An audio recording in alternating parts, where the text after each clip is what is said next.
Welcome back to the Deep Dive. Today we're going to be looking at something that's pretty important for you as a Marine. Definitely. We're going to be diving into MCDP 1 Loro, Yeah. Chapter 8, Which is, the defensive operations. oh yeah, defensive operations, crucial topic. So this is something that's obviously not just about holding ground, right? Yeah. It's about creating those opportunities to maneuver against the enemy and set up to victory. Yeah, and it's interesting, right off the bat, Chapter 8 kind of throws a Karl von Clausewitz quote at you. A sudden, powerful transition to the offensive, the flashing sword of vengeance, is the greatest moment for the defense. Wow. So, right away they highlight how important the defense is as this dynamic, part of warfare. Yeah, it's like a coiled spring. Oh, yeah. Just building up that energy, waiting for the right moment. That's a great analogy. And it's not, the document really emphasizes that it's not about just kind of passively waiting. It's about being agile. It's about being flexible, reacting quickly to the enemy, and finding those opportunities, finding those weaknesses to take the initiative. So using it almost to set yourself up. Exactly. To go back on the offensive, and they talk about, they use a great example from the Korean War. Oh, yeah. The actions of the 1st Marine Brigade during the Pusan perimeter. Yeah, that was fascinating. They really show how a well-executed defense can shape the entire course of a conflict. Okay. They bought crucial time for the 1st Marine Division to arrive, set up the Incheon landing, Yeah. really turned the tide of the war. Yeah, so they were economizing their forces, Yeah. gaining time, and setting the stage. Yep. Setting the stage for a decisive action. So it really is like two sides of the same coin. Oh, absolutely. And another great example is, they use is Desert Storm. Oh, yeah. You had a purely offensive air campaign going on, but at the same time, you had ground forces preparing defensively. Right. And that was crucial for the eventual success of the ground offensive. So like a boxer kind of dodging and weaving, waiting for that opportunity. I like that, yeah. Yeah, you're never fully defensive. Right. You're always looking for that chance. And a big part of that is what they talk about is shaping operations. Right. Disrupting enemy logistics, hitting their reserves, taking out their command and control. These are all things that you're doing defensively, but they set you up for success later. So it's all about setting the stage for future action. Now, they also talk about organizing the battle space into these 3 areas. Yeah. Deep, close, and rear. Yeah, think of it as like this layered system, right? Yeah. The deep area is the furthest one from your main lines. Okay. And this is where you're using things like reconnaissance, long-range fires, Right. Elements of the air combat element. Oh, the ACE? Yeah, the ACE, right? You're trying to disrupt enemy movement before they even get close to your main defensive line. So you're trying to disrupt their plans before they even start. Exactly. Right. And the ACE is playing a key role in that. Oh. Then you have the close area. Okay. And this is where the main fight usually is. Yeah, that makes sense. This is where the GCE, the ground combat element, Right. is really focused on holding that key terrain, repelling those attacks, and then launching those counterattacks we talked about. It's really the most intense part of the battle. So where we kind of envision the Marines dug in, Yeah.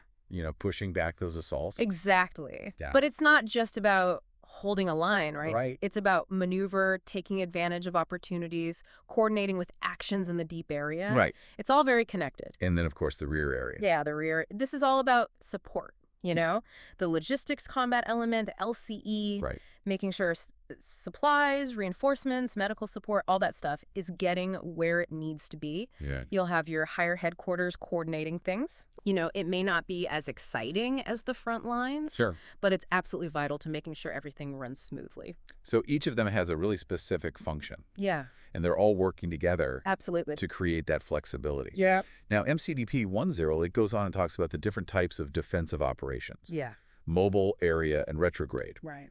So let's kind of break those down a little bit. What exactly is mobile defense? So mobile defense, it's all about using your maneuverability, using your mobility to outmaneuver the enemy. Okay. You're luring them in, Okay. hitting them where they're vulnerable, repositioning, hit them again. It's very dynamic. It's fluid. You're constantly adapting. So you're not fixed to a specific location. Exactly. Yeah. Exactly. But to make this work, you got to have the right conditions. Okay, that makes sense. You need to have that mobility advantage over the enemy. Right. You need terrain that allows you to maneuver. Yeah. And you got to have excellent intelligence on what the enemy's up to. So it sounds like, Marine aviation, mechanized units, Oh, yeah. those are going to be key for that. They're essential. Right. And the MCDP emphasizes how important it is to coordinate all those elements effectively. Now, on kind of the opposite side, you have area defense. Right. So if mobile defense is about movement, Yeah. area defense is about holding specific locations. Yeah, you got it. You're digging in, you're fortifying, Yeah. you're making the enemy pay a heavy price to take any ground from you. Right. It's about creating this layered defense. Yeah. Overlapping fields of fire, obstacles, fortified positions. You're trying to just absorb that enemy attack and inflict as many casualties as possible. The classic example I think we all think of is Kisan Oh, yeah. during Vietnam. Great example. Right. Facing a much larger force, the Marines dug in, they fortified, and they just repelled attack after attack, inflicted heavy losses, and held their ground. So a really great example of how that, when it's done right, can be super effective. Yeah, absolutely. Now, how does retrograde fit into all this? Right. So retrograde is a little different. Yeah, it seems different. It is.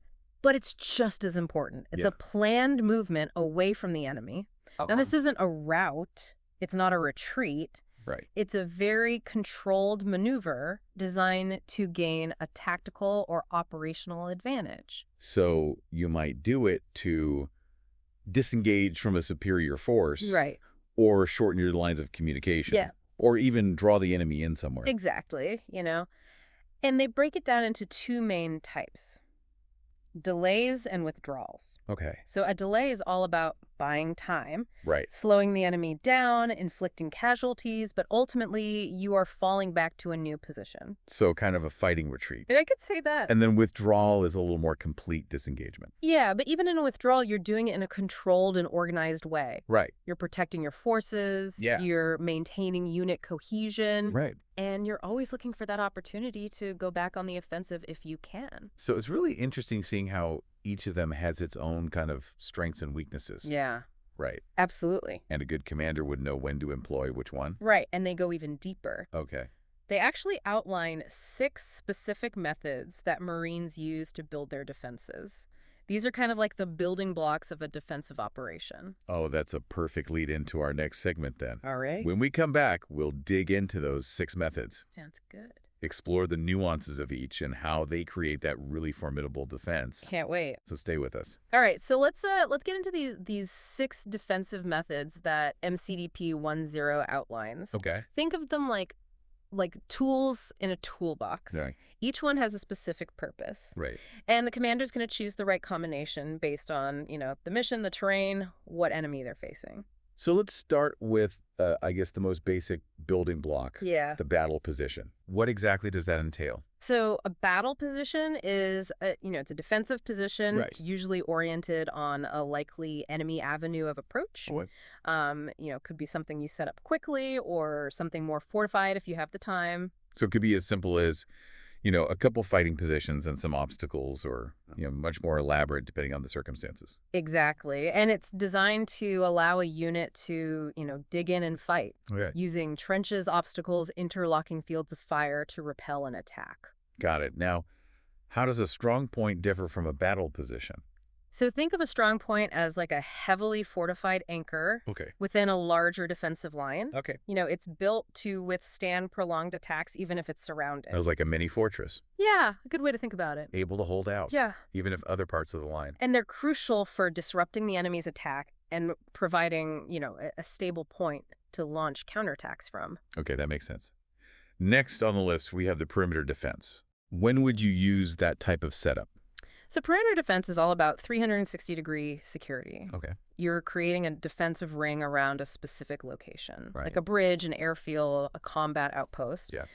There are no exposed flanks, Right. so you can focus your firepower in all directions. So constant vigilance patrolling would be critical. Absolutely. In that kind of setup, you've got to detect any attempt to infiltrate your lines. And the MCDP emphasizes that, active patrolling security measures in a perimeter defense are critical. Yeah, you can't afford to let them get a foothold. No. Okay, on to the next one. Linear defense. All right. What are the key characteristics of this one? So linear defense is often dictated by the terrain. Huh. You're taking advantage of a natural line of defense. Okay. Like a river, a ridge line, Right. even a dense urban area. Yeah. And you're establishing this continuous line of fortified positions along it. Right, so you're essentially creating a wall.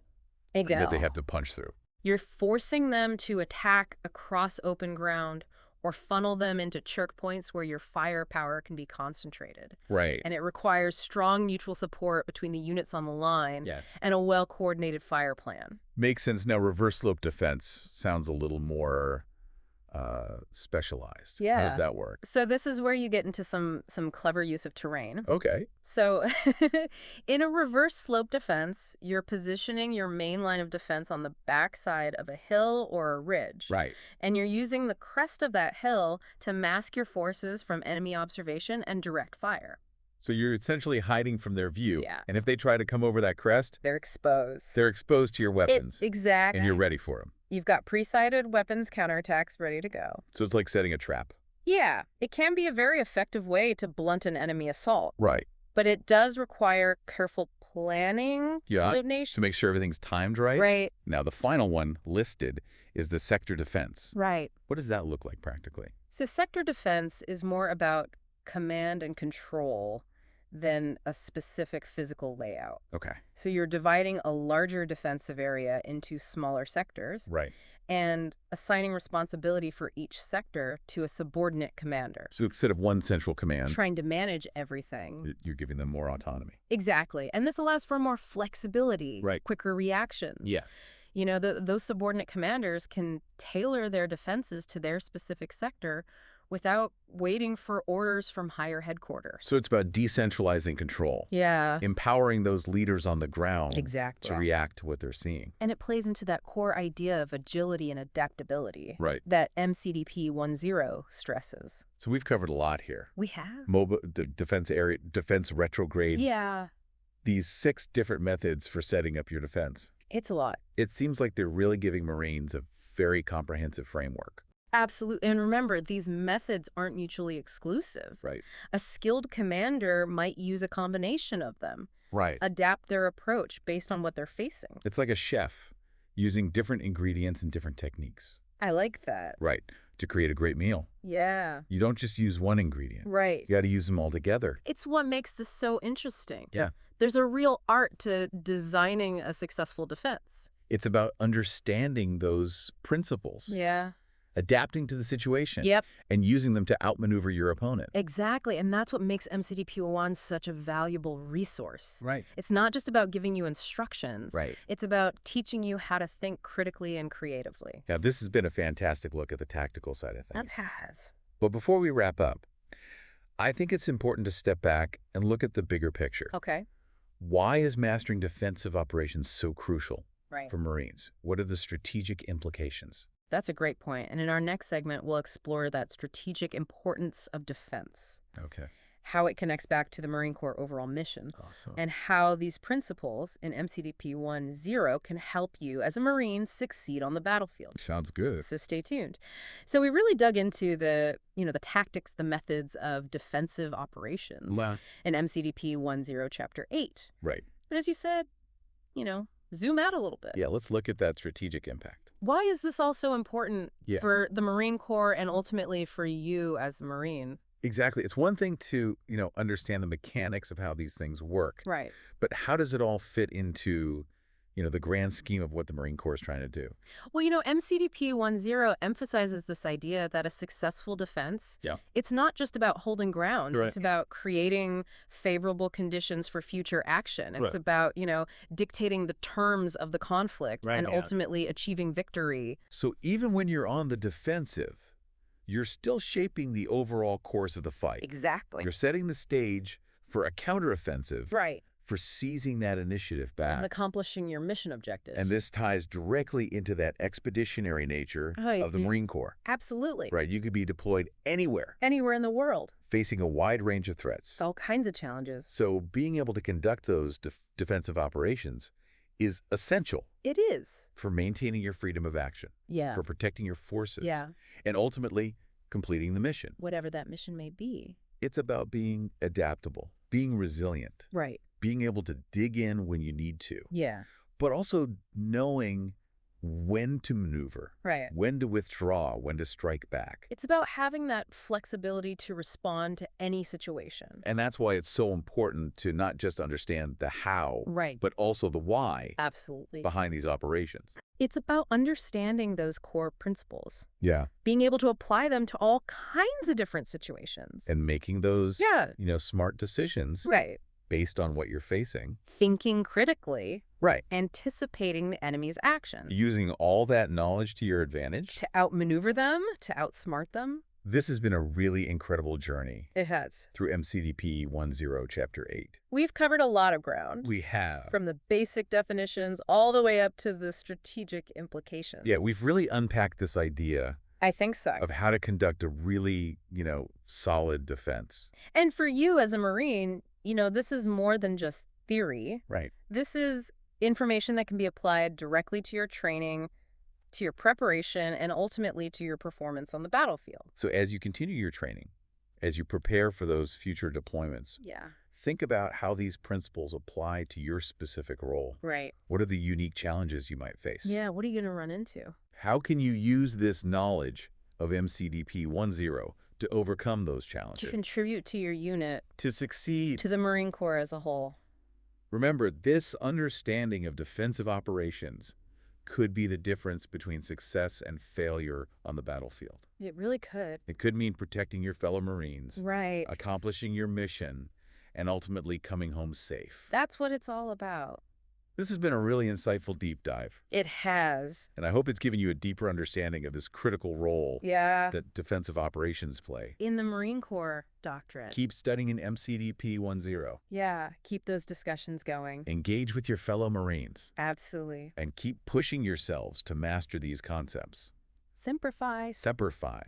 And thanks for joining us on this deep dive into defensive operations.